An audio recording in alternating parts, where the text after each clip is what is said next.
Señor mío y Dios mío, creo firmemente que estás aquí, que me ves, que me oyes. Te adoro con profunda reverencia. Te pido perdón de mis pecados y gracia para hacer con fruto este rato de oración. Madre mía Inmaculada, San José mi Padre y Señor, Ángel de mi guarda, interceded por mí. En mi trabajo de sacerdote con los adolescentes, un asunto que siempre crea polémica con este tipo de público es el asunto de los mandamientos. No entienden por qué hay que cumplir unos mandamientos y siempre estamos dialogando sobre esto. Y empiezo así porque el Evangelio de este sexto domingo del tiempo ordinario nos trae parte de un discurso muy largo de Jesús en el Sermón de la Montaña, en el que el mismo Jesucristo nos habla de que los mandamientos son importantes. No son lo único, pero son importantes. Y no sé cómo te podría explicar o podríamos meditar un poco esto, de que los mandamientos son el primer paso del amor en una sociedad en la que admite todo menos prohibiciones o imposiciones, y más si son desde fuera y en asuntos que tienen que ver con la vida privada. Y yo no sé si alguna vez te has preguntado por qué te pones, por ejemplo, el cinturón de seguridad al conducir. Porque es un mandamiento, es una norma de circulación el ponerse el cinturón de seguridad, y si la Guardia Civil te pilla sin el cinturón de seguridad te pone una multa. Pero vamos a reflexionar sobre este hecho tan cotidiano para intentar profundizar un poquito en la enseñanza de Jesús. ¿Por qué te pones el cinturón de seguridad? Pues probablemente la primera razón sea que no quieres que te pongan la multa. Es decir, el miedo. El miedo a un mal. ¿Cuál es el mal? Pues a que vas a perder no sé cuánto dinero y no sé si algún punto en tu carnet de conducir. Pero realmente si profundizas un poco en por qué nos tenemos que poner el cinturón de seguridad, la razón de fondo está en que es un mandamiento que está para proteger la vida. En concreto, tu vida y los que te acompañan, porque a lo mejor, con esto del conducir mejor no hacer bromas porque es un tema muy sensible, nunca hay que decir a nadie qué tal conduce, pero también es importante el bien que estamos custodiando poniéndonos el cinturón de seguridad, es la propia vida y la vida de los que van con nosotros, sabiendo que el coche no es malo en sí mismo, ni que es un gran invento, que permite grandísimas cosas que no vamos a enumerar, pero también conlleva un peligro. Y lo que hacemos al cumplir el mandamiento de ponernos el cinturón de seguridad es porque me da la gana, yo protejo mi vida. No necesitaría o no debería necesitar un guardia civil que me tiene que recordar una cosa que yo mismo me tengo que dar cuenta, que es que tengo que proteger mi vida y la de los demás, que es el bien que está en juego, no es solo el dinero de la multa o los puntos del carnet de conducir, sino el bien que hay de fondo es la propia vida. ¿Qué pasa? Que se nos olvida, o es verdad que a veces nunca pasa nada y entonces pues puede ser que en un trayecto corto pues no te pongas el cinturón de seguridad, aunque hoy en día con los coches la verdad es que es imposible, porque ya como está el pitidito ese, pues ya aunque solo sea porque es una pesadez el pitido y lo hacen aposta, pues ya todo el mundo se pone el cinturón, claro. Pero tú y yo no nos ponemos el cinturón por el pitidito ni por el miedo a la multa, sino para proteger la vida.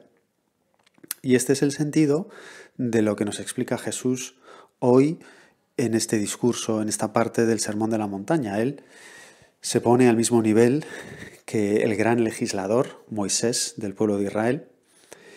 Y lo que viene a enseñar es decir, los mandamientos son el comienzo, son imprescindibles. Jesús nos dice que Él no ha venido a quitar los mandamientos, sino que ha venido a darles su plenitud. Y esto es lo que tú y yo también, en estos 10 minutos de oración, tenemos que entender. ¿Qué es esto de la plenitud? Pues la plenitud, en el ejemplo del cinturón de seguridad, es entender que en el fondo también conducir es un acto de amor.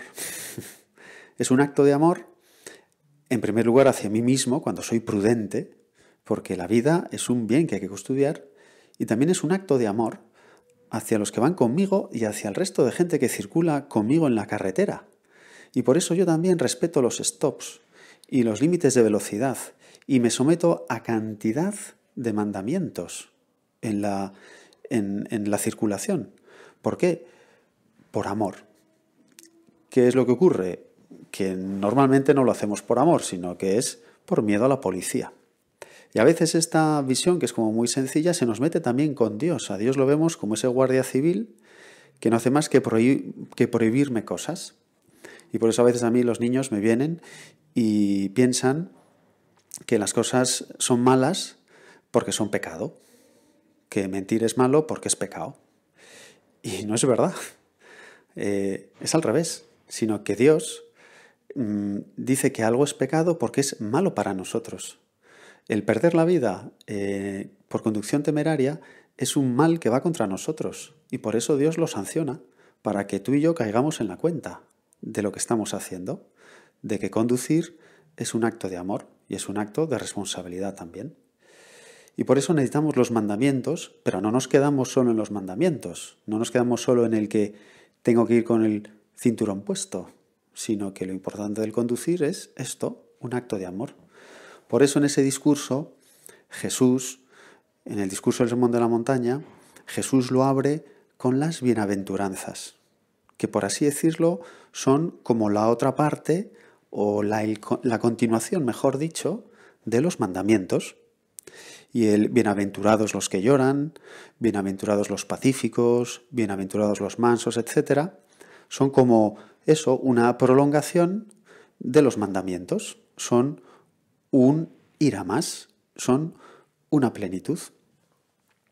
Por eso entendemos que sin los mandamientos, pues las bienaventuranzas se quedan sin raíces. Es como un poco etéreo. Y sin bienaventuranzas, los mandamientos se quedan sin crecimiento. Nos quedamos simplemente en algo de cumplimiento, pero que no está llegando al fondo. Por eso Jesús nos dice esto en el Evangelio de hoy, que he venido a perfeccionar, que he venido a ampliar, que he venido a descubrir, en el fondo, la ley del amor. ¿Cuál es esta ley del amor? Y queremos ya, y vamos entrando un poco en diálogo contigo, Jesús. Pues en el fondo, el amor es hacer voluntariamente que la ley de mis acciones sea la felicidad del de enfrente. Y ahí está la fuerza.